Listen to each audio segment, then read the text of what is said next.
Projeto que cria central de empregos para pessoas com deficiência é aprovado na Comissão de Justiça da Câmara. IDEMA apresenta ações para remover manchas de óleo nas praias do litoral potiguar. Governo retoma programa Pró Moradia para reduzir déficit habitacional no estado.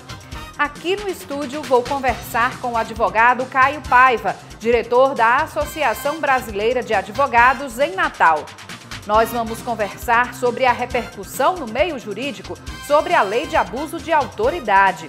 Tudo isso e muito mais no Câmara Repórter desta segunda-feira, 14 de outubro de 2019.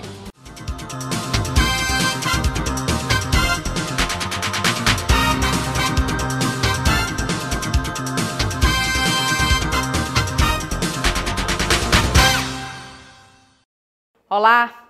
O Câmara Repórter começa com notícias sobre o processo de revisão do plano diretor. É que o cronograma para a revisão do plano foi adiado nesta segunda-feira pelo núcleo gestor do processo. Com os novos prazos, o projeto de lei do plano diretor deve ser enviado para a Câmara Municipal de Natal somente em fevereiro de 2020. A previsão inicial era de enviar o projeto até o início de dezembro deste ano.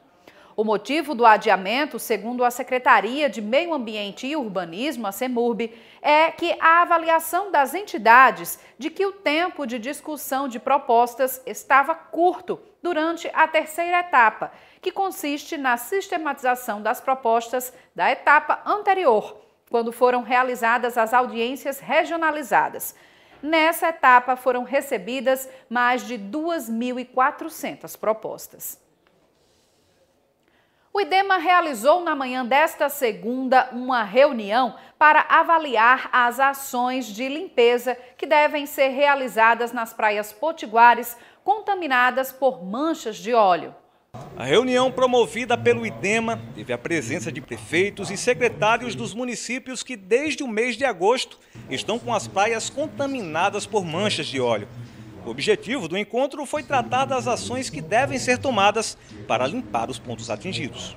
O Rio Grande do Norte foi o estado que mais teve pontos atingidos pelas manchas. Ao todo, 42 áreas foram detectadas com óleo, 27 no litoral norte e 15 no litoral sul. Mas diante dos primeiros dias em que esse óleo chegou no Rio Grande do Norte, hoje nós estamos numa situação totalmente sob controle, porque o quantitativo de óleo que chegou aqui foi muito menor, considerando os estados vizinhos que têm sofrido e ainda continuam sofrendo, inclusive alguns decretando calamidade. Apesar da grande quantidade de localidades atingidas, as praias do estado apresentam baixo volume de óleo. Os resultados são fruto de um estudo do IDEMA, chamado Operação Mancha Negra. Natal, até o município da Formosa, até o nosso litoral sul, é a área que hoje nós estamos colocando como prioritária para continuar as ações de limpeza, colocar a preocupação de estar em conversa e atuação com o governo federal para saber se há risco de novos óleos chegarem na nossa região. Se o agente causador da degradação fosse detectado, o IBAMA iria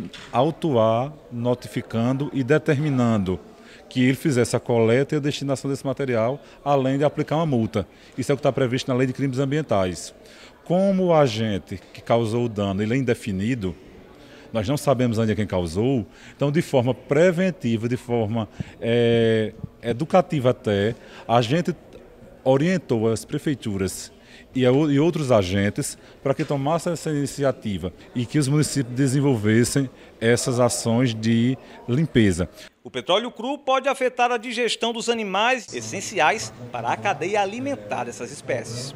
A UERN está agora continua dedicada ao atendimento dos animais contaminados, mas também estamos voltados agora para investigar os efeitos continuados desta contaminação, tanto nas praias quanto nas áreas costeiras e marinhas, principalmente os bancos alimentares desses animais. Pesquisadores do IFRN estão em fase inicial de uma análise para identificar o tipo de material espalhado na costa potiguar. Porque esse tipo de material ele tem uma especificidade química, então não é uma análise corriqueira.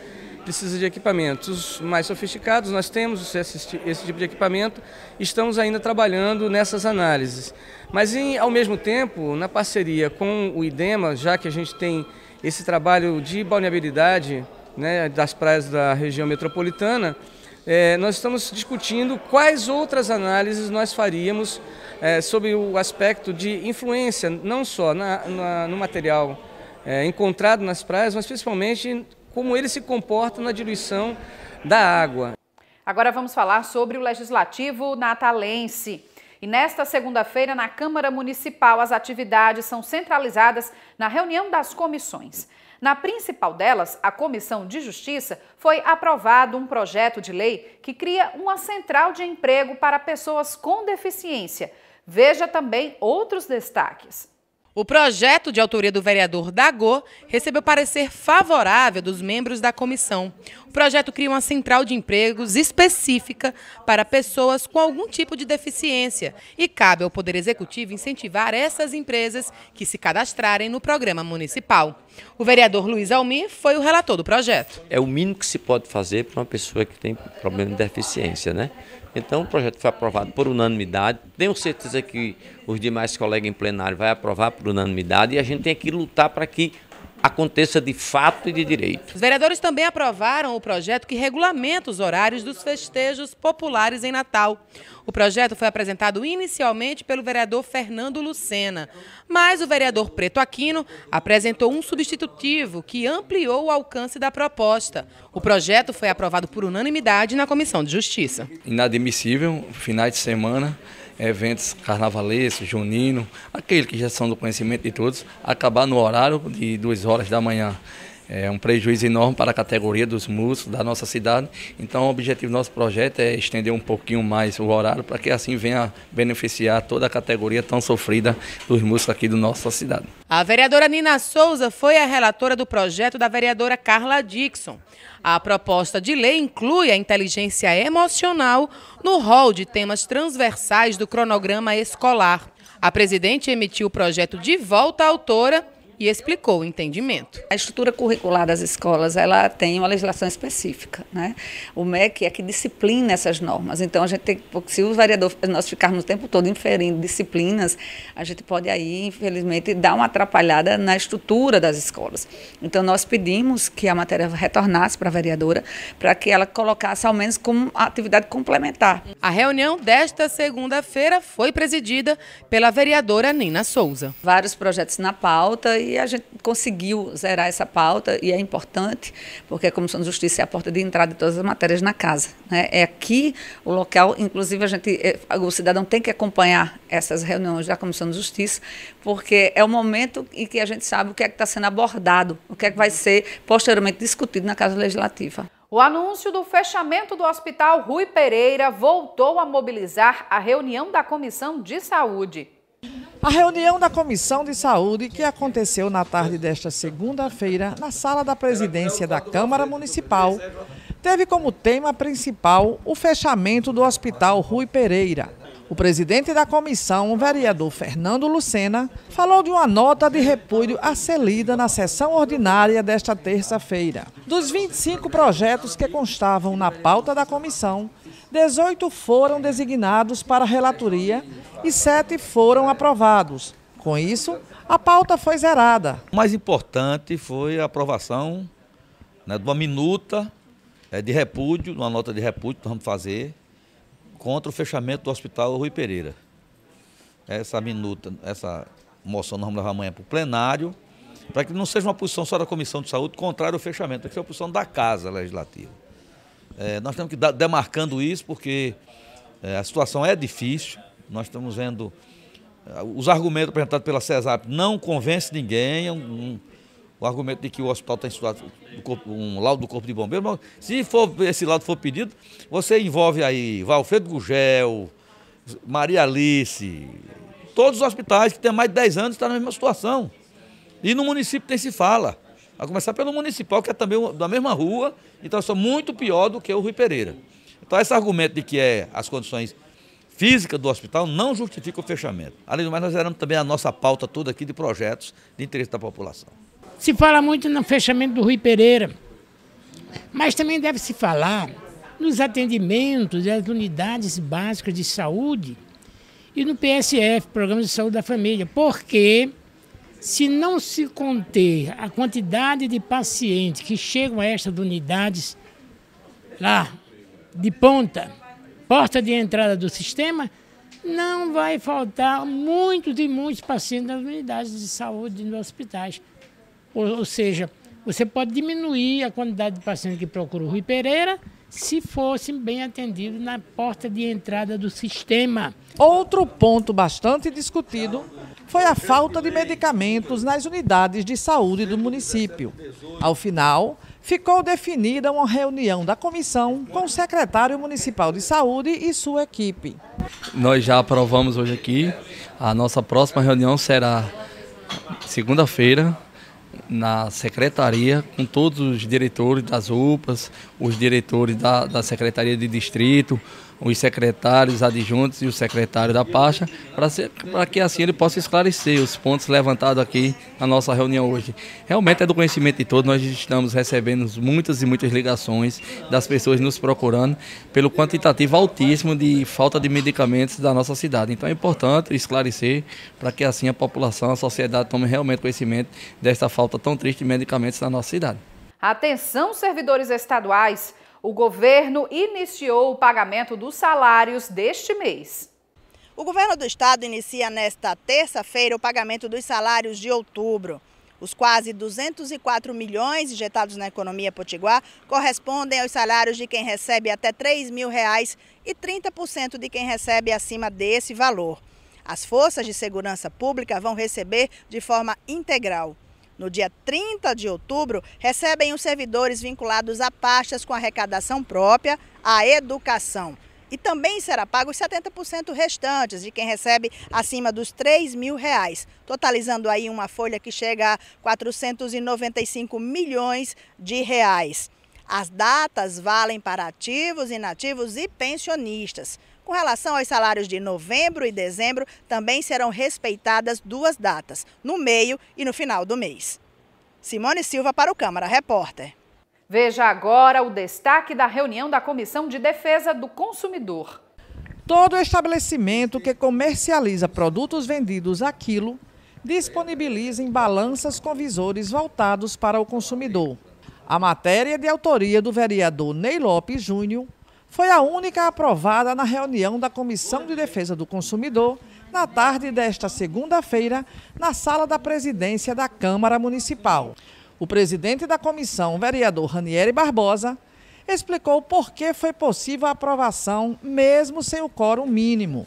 Os outros 3 projetos da pauta foram designados para a relatoria. O quórum qualificado para a votação são de 3 membros. Como tinha já o voto assinado do relator, eu e o vereador Fernando Lucena assinamos dando o nosso parecer favorável ao encaminhamento do relator. Então, por isso, o regimento permite. Caso não tivesse ainda a assinatura do relator, não poderíamos ter votado, mas nesse caso já tinha. Já os vereadores da Comissão de Finanças realizaram nesta manhã uma fiscalização a um galpão da Prefeitura de Natal. Veja como foi. Equipamentos quebrados, enferrujados e várias LEDs queimadas. Esse foi o cenário encontrado pelos vereadores da Comissão de Finanças em um galpão da Prefeitura de Natal, localizado no bairro da Ribeira. Por não ser totalmente coberto, os objetos utilizados para a decoração natalina e festejos de final de ano ficam expostos a sol e chuva e acabam inutilizados. A gente tem constatado aqui que o local é totalmente impróprio para armazenar esse material. Então, o objetivo maior aqui na nossa visita foi ver como o dinheiro público ele é tratado de uma forma tão banal. Diante da má condição para preservar os equipamentos, a Prefeitura de Natal alugou um galpão lá no município de Macaíba. Por lá estão as estruturas que ainda podem ser aproveitadas para a decoração natalina deste ano. Tem uma lei de minha autoria do vereador Maurício Gugel que diz que tem que ser aproveitado 50% da ornamentação do ano anterior. Aí o que é que nós vimos aqui? Você chega aqui, você tem a área toda descoberta, a área coberta sem nada e todo o material na chuva. A informação que nós temos aqui é alugar um depósito em Macaíba. Quem é que está tomando conta disso? Vamos gastar quase 5 milhões. Isso poderia ser reaproveitado, às vezes bem guardado, num lugar seguro, bem tratado. Tinha como você aproveitar 50%, mas aqui não aproveita nem 10%. Não chega a 10%, porque está tudo na chuva. Como é que isso vai ser aproveitado? Todo enferrujado. É sempre assim. Não se reaproveita quase nada do ano anterior. Portanto, isso é um crime contra o dinheiro público.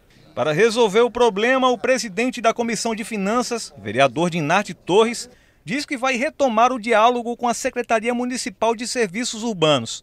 Já o vereador Fernando Lucena pretende acionar o Ministério Público. Pedir uma fiscalização do Ministério Público. Que é o papel do Ministério Público, é fiscalizar, né? É cumprir dentro da lei. Tem uma lei que diz que tem que aproveitar 50%, saber se a prefeitura vai aproveitar 50%. Porque não vai ter os 50%, não tem nem 10%. E o que tem aqui não serve para nada. Nós vamos procurar a Censu, primeiramente, para ver para onde foi o material, onde é esse galpão, que custo está tendo esse galpão e a quantidade de material que saiu daqui para ser reaproveitado. O governo do estado vai retomar o programa Pró-Moradia para reduzir o déficit habitacional no estado. De acordo com o programa, 60 municípios serão beneficiados. 60 municípios do Rio Grande do Norte serão beneficiados com a construção de casas populares pelo governo do estado, que retomou o programa Pró-Moradia, paralisado há 12 anos.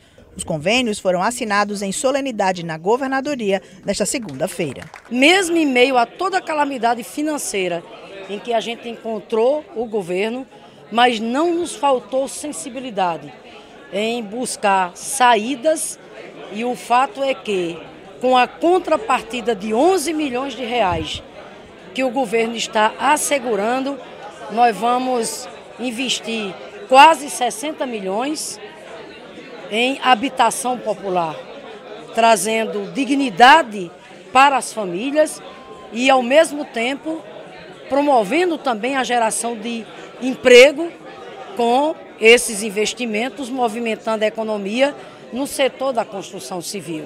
Os municípios devem ceder os terrenos para a construção das casas. Serão investidos 55 milhões, recursos provenientes da Caixa Econômica com contrapartida do governo estadual. Isso gera cidadania, então tem tudo a ver com a missão da Caixa. É um projeto antigo, 2005, que foi retomado agora, e vamos sim investir esses 48 milhões de reais que ainda tem de saldo no contrato. Parabenizar o governo do estado pelo esforço na recuperação desse contrato, que estava parado há muito tempo. As 1000 casas serão construídas em todas as regiões do Rio Grande do Norte. Cada município terá um número específico, que vai variar de 14 a 100 casas, como é o caso de Natal.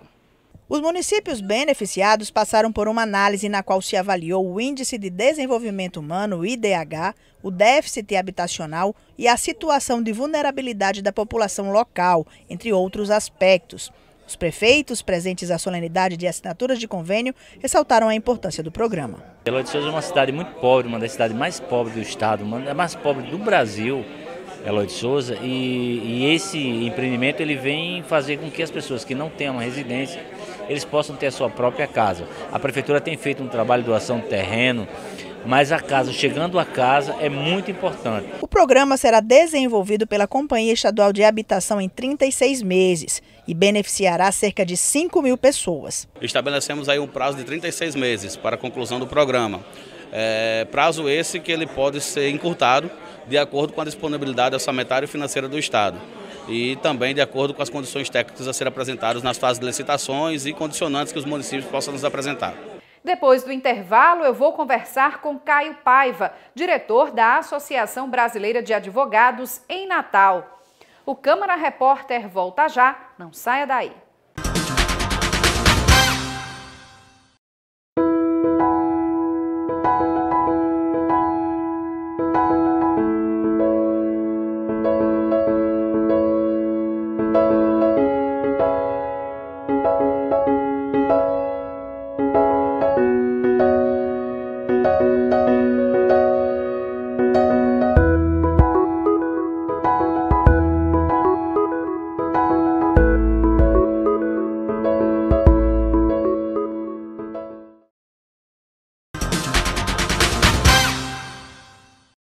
Estamos de volta com o Câmara Repórter para conversar junto aí com você sobre a nova lei de abuso de autoridade que vem repercutindo muito no meio jurídico em todo o país.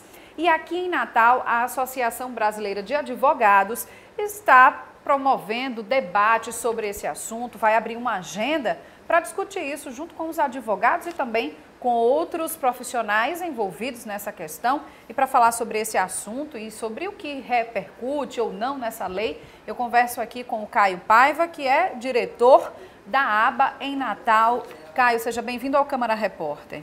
Boa noite, muito bem. Prazer estar aqui. Caio, como a gente estava falando sobre essa nova lei de abuso de autoridade, vem sendo um assunto realmente bastante polêmico. Inclusive aqui no Câmara Repórter a gente já conversou com autoridades de vários meios, desde procurador da República, que a gente já recebeu aqui conversando sobre esse assunto, senadores da República também, com quem a gente já conversou. Sempre é um assunto que, dependendo da atuação, o ponto de vista é bem divergente. E aí, do ponto de vista agora dos advogados, né, pela ABA, pela Associação Brasileira dos Advogados, essa lei de abuso de autoridade é encarada como um avanço ou como um retrocesso?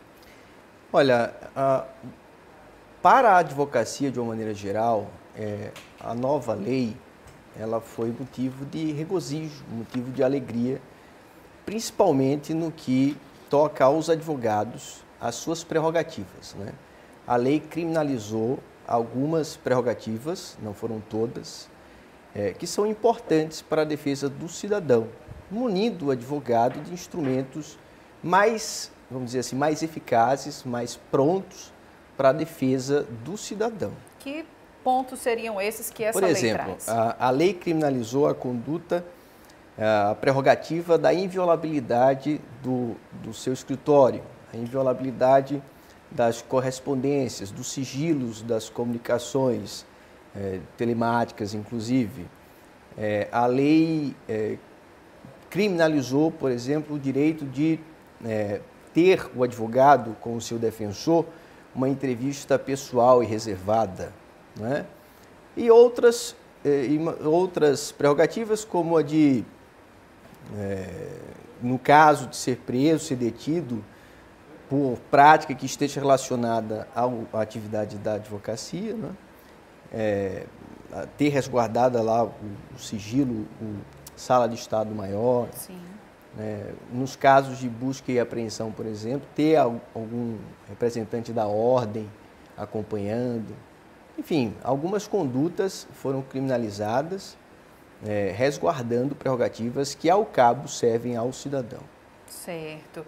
Mas do ponto de vista de outros profissionais no meio jurídico, por exemplo, eu falei aqui de procuradores, tem o caso também de magistrados em que a gente já vê a repercussão de alguns juízes temendo tomar certas decisões, liberando até presos, com medo de haver essa interpretação, por exemplo, por parte de um advogado, de um desses réus, de que ele está cometendo um abuso de autoridade ao tomar determinada decisão. Como é que isso está sendo visto e analisado? Cada caso é um caso? Como é que se analisa? É verdade. São várias já as polêmicas, são várias já as decisões, né? Teve um caso de uma magistrada em Pernambuco que determinou a soltura de 12 acusados dos crimes de tráfico de armas, de drogas, 2 deles acusados da prática de homicídio, né? Aduzindo, receosa de que, ao mantê-los presos, detidos, estaria incorrendo numa conduta que foi criminalizada pela nova lei de abuso de autoridade, se eu não me engano é o artigo 9 que trata desse assunto, né? Outros juízes, por exemplo, numa parte da lei se criminalizou a conduta de decretar em excesso a indisponibilidade de ativos financeiros da parte, né? Então, eu tive notícia de um magistrado que baixou uma determinação de que na sua vara, a partir da vigência da lei, que ela não está vigente, né, só em janeiro tem uma vacatio legis, um prazo para que ela, entre a sua de promulgação e a sua vigência de 120 dias, então está previsto, acho que para 3 de janeiro, a vigência da lei, ele baixou uma determinação no sentido de que, a partir dessa data, nenhuma indisponibilidade de ativo financeiro será realizada pelo sistema que permite a vinculação entre o magistrado e o Banco Central para bloquear as contas do réu devedor, vamos dizer assim, não é? E o debate ele tem sido polemizado porque, apesar de a lei ainda não estar em vigor, não é? Já se tem notícia de episódios em que o advogado se bate ali com o juiz nos autos. Por exemplo, teve um advogado que solicitou o desbloqueio de ativos financeiros, porque já havia nos autos quantidade suficiente de dinheiro bloqueado, e o juiz retrucou dizendo, olha, essa lei não está em vigor. Me chama a atenção que o advogado não saiba conceitos básicos, que é a vigência da lei. O juiz referiu isso na decisão. Sim. Então, isso tem causado problemas, polêmica, né? A nossa associação tem um desejo de fomentar um debate maduro, um debate em que as pessoas possam se entender, apesar do amor pela sua profissão. Né? Eu acredito que, de um modo geral, os magistrados, na sua maioria, não têm problema nenhum de ter que justificar os seus atos. Pelo contrário, né, os atos de um juiz comumente são, né, objeto de recursos e etc. Você veja, tem um caso famoso do juiz, do então procurador da Fazenda, o Capês, procurador de Justiça, desculpa, em São Paulo. Ele chegou a ser denunciado pela prática de crime. E o processo dele, então, tramitava no Tribunal de Justiça do Estado de São Paulo. O Tribunal de Justiça, por seus desembargadores, o órgão especial, recebeu a denúncia. Ele recorreu. O processo foi ao Superior Tribunal de Justiça. O Superior Tribunal de Justiça manteve a denúncia. Ele recorreu e o STF trancou a ação, né? Trancou a ação penal. Essa conduta de receber um crime, vamos dizer assim, manifestamente, sim, que não é, né, seria tipificada. Aí a pergunta que se faz entre os defensores e os não defensores, né? Como é que fica a situação do Capês? Vamos denunciar todos os desembargadores e ministros do STJ, porque receberam uma denúncia para a qual o STF disse, o Supremo Tribunal Federal mencionou que não havia justa causa? Então é um momento oportuno para que a gente fomente esse debate, né, trazendo, como bem mencionou aí, autoridades, né, pessoas interessadas no debate de maneira geral. Essa lei ela tem sido questionada.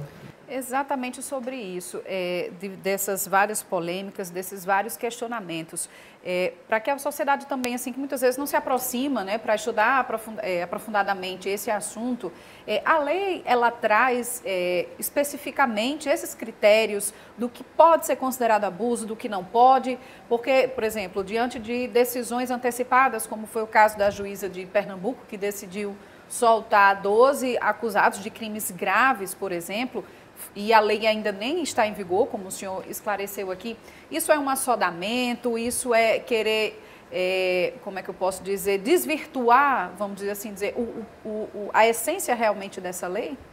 Olha, eu quero imputar o ato... citando ela, no caso, só como exemplo, assim, para quem se antecipa, né? O problema hoje, então, do juiz, da autoridade policial, que tem lá a sua conduta criminalizada, uma possível conduta criminalizada, o problema é ter que constantemente estar respondendo a esse tipo de coisa. No caso lá, tendo que prestar contas, responder processo, não é simplesmente justificar o ato, né? Contratar advogado, ter uma imputação, isso vai causar um desgaste e de uma maneira que a tendência é ir pelo caminho mais simples. A tendência é dizer, olha, então vamos negar o bloqueio, vamos soltar. Então, é 8 ou 80, como a gente diz assim, no modo popular. Para a sociedade, isso vai ser ruim à medida em que ela se torna vítima, não é? Até que ponto essa demanda dos juízes, dos delegados de polícia, de terem que estar explicando, até que ponto isso não vai favorecer o caminho mais fácil da não decretação, de prejuízo ao crédito, da segurança pública. Até que ponto isso pode comprometer a imparcialidade do magistrado, né? Esse é um ponto relevante. O caso da juíza lá de Pernambuco, eu acho que ela foi infeliz porque a lei não estava em vigor, mas eu não conheço a fundo o processo. Foi a notícia, e a notícia quando ela veio assim, né? Juíza de Pernambuco decide, citando a lei, e ela cita a lei. Sim. E nesse aspecto ela foi infeliz. Como vários outros, né, que estão referindo a lei sem motivo, porque ela não está em vigor. Nesse caso, pelo que o senhor também está explicando, os juízes estão temendo esses inúmeros questionamentos, né, dentro de um processo. por que tomou determinada decisão, isso é abuso. E nesse caso é muito também do papel do advogado que chega para questionar. É por esse motivo também que a associação aqui em Natal pretende fazer esses esclarecimentos também para que, de certa forma, apesar do advogado ter suas prerrogativas de defesa dos clientes, que está previsto na Constituição, para que os advogados também não tenham uma atuação, não vou dizer nem abusiva, mas desnecessária dentro desse processo, de querer, à luz da lei de abuso de autoridade, querer questionar demais, como acontece muito em relação também ao excesso de recursos, que também é um outro debate grande que existe dentro dessas questões penais, para evitar que os advogados não peguem, vamos dizer assim, ao pé da letra, ações extremas, sem analisar um contexto de uma situação, por exemplo, e está a todo momento questionando lá o juiz por que daquela decisão, isso é abuso. Essa é uma situação, eu acho que no nosso contexto, no nosso sistema é inevitável.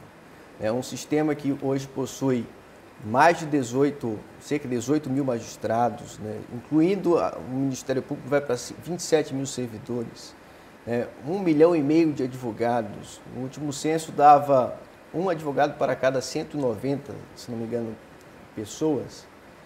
É inevitável esse tipo de desgaste, né? Esse tipo de embate. Né? Um embate que não é saudável.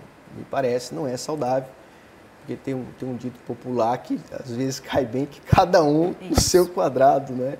Cada um cumprindo a sua função. Eu até, não sei se eu comentei anteriormente, conversando contigo, teve um caso desse sim, né? O juiz retrucou o advogado, olha, você não sabe o que é vigência da lei, né? Você não pode falar agora numa petição que eu posso incorrer na lei de abuso de autoridade porque ela não está vigente. Já é um assodamento por parte do advogado, por exemplo, nesse caso? Então, fica uma coisa, o colega poder, né? Para a gente é difícil opinar porque a gente não conhece bem do processo, né? Mas nem pode estar falando assim da atividade do colega. Mas, me parece, não era um debate oportuno, né?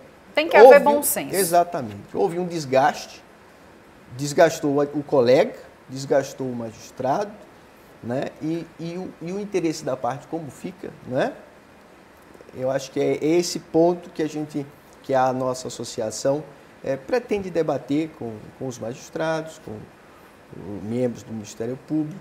E a partir de quando começa essa agenda? O que a associação está programando? A gente já tem um evento aí previsto para o início do mês que vem, em que a gente vai tentar colocar pessoas experientes, já com longa experiência, advogados que têm longo período já na advocacia e magistrados, de maneira que a gente possa, inclusive convidando estudantes, demais profissionais, para tentar esclarecer esses aspectos que têm sim suscitado muitos debates, né? Ok, então quem quiser vir participar desses debates que a ABA vai realizar, acompanha nas redes sociais, sim, como é que pode fazer, doutor Caio? Pode acompanhar no site da ABA, aba.adv.br, tem informações sobre os eventos, né?